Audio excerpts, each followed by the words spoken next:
গাড়ির উপরে অ্যাটাক করে। আমরা ইন দ্য মিন টাইমে জীবন বাঁচানোর জন্য আমরা ছুটে চলে আসি। আমার পরপর 7-8খানা বাইক ভাঙচুর হয়েছে, 7 জন আহত হয়েছে। আমার সাথে একখানা বড় গাড়ি ছিল, সে গাড়িটা ভাঙচুর হয়েছে। এই অবস্থায় আমরা ওখান থেকে জীবন বাঁচানোর এতে আমরা ছুটে চলে আসি এদিকে। আমরা এসে গড়কপুরে এখন রাস্তা অবরোধ করেছি। আমরা চাইবো যে পুলিশ যদি 24 ঘন্টা নয়, সন্ধ্যের মধ্যে যদি এদের অ্যারেস্ট না করে, তাহলে বৃহত্তম ভাঙড় ক্যানিং সম্পূর্ণভাবে 2টো বিধানসভা অবরোধ থাকবে। এটা আমি ইতিমধ্যে আমাদের দলকে জানিয়েছি, নওশাদ ভাইকে জানানো হয়েছে, আমরা সবাইকে জানিয়েছি। এই পরিস্থিতি যদি পুলিশ না ব্যবস্থা নেয়, তাহলে আমরা এই শুধু এখানে নয়, সরকার যেখানে প্রোগ্রাম করবে সেখানে হামলা হবে, সেখানে আমাদের লোকরাকে হামলা করবে। এটা আমি ভাই ক্যামেরায় বলছি। আমরা ছেড়ে দেওয়া ছেলে নয়। আজকের কয়েকটা ক্রিমিনাল হারমান যারা ওখানে ভেড়ি লুট করে, এটা লুট করে, সেটা লুট করে, সেই তাদের নেতৃত্বে মেশিন সহ পুলিশের সামনে ভাঙচুর হয়েছে। পুলিশ কোনোভাবে আমাদের প্রোটেকশন দিতে পারেনি। আজকে তাদের বাঁচাতে গিয়ে আমার উপরে অ্যাটাক, একটার পর একটা ছেলে অ্যাটাক হয়েছে, মার হয়েছে। এখন কিছু ছেলে আমরা নলগুড়ি পাঠিয়েছি, তাদের ভর্তি করা হয়েছে। আমরা চাইবো অবিলম্বে পুলিশ এদেরকে অ্যারেস্ট করুন।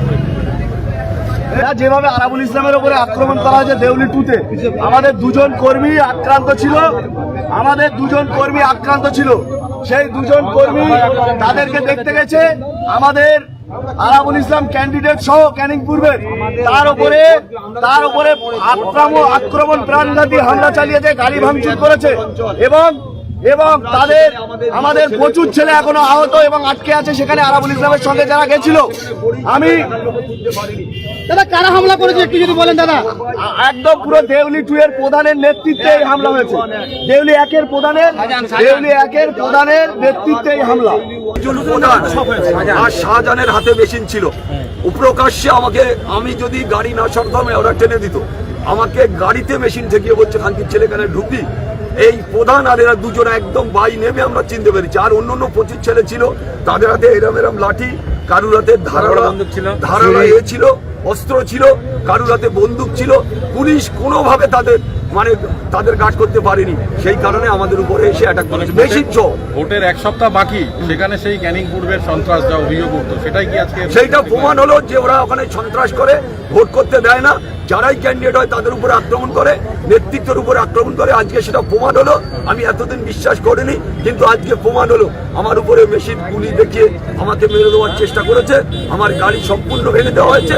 আর ওখানে এই যে 2 জনের নাম বললাম, হাফিজুল আর শাহজাহান, এদের হাতে ধারালো অস্ত্র ছিল আর মেশিন ছিল। ওই মেশিন, ছোট মেশিন, সবার হাতে মেশিন, বড় ছিল, সেগুলো ওরা একদম এইরকম করে নিয়ে আসছে।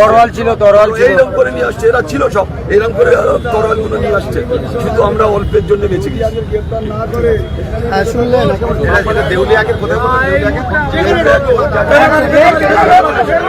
একদম সেখানেই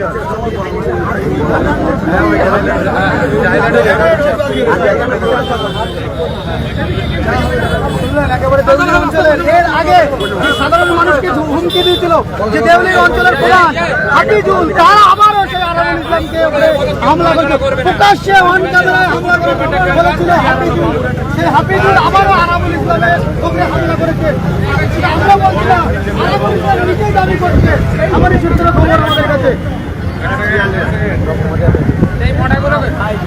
দেখতে পাচ্ছেন এখানে বাসন্তী হাইওয়ে ক্যানিং পূর্বের প্রার্থী আরাবুল ইসলাম, তিনি নিজেই একেবারে রাস্তায় বসে বললেন এই মুহূর্তে দেখানোর চেষ্টা করছি। সব বন্ধ করো গাড়িগুলো।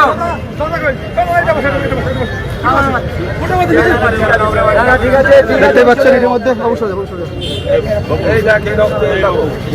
দেখতে পাচ্ছেন তার কর্মীদের উপরে হামলা হয়েছিল। সেই একেবারে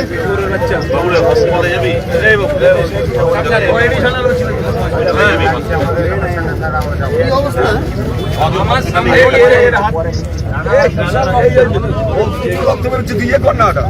দিনের বেলা মেশিন নিয়ে, তরোয়াল নিয়ে, ছুরি ধারালো এরকম অ্যাটাক করেছে আমাদেরকে। কি কি ছিল ওদের কাছে? ওদের কাছে ছিল মেশিন ছিল,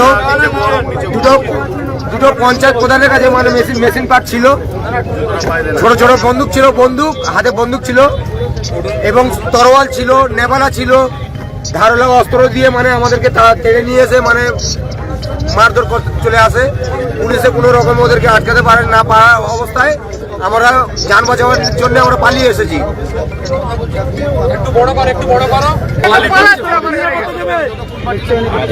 পুলিশ বাড়াচ্ছে, পুলিশ কারোর মধ্যে নেই, কারোর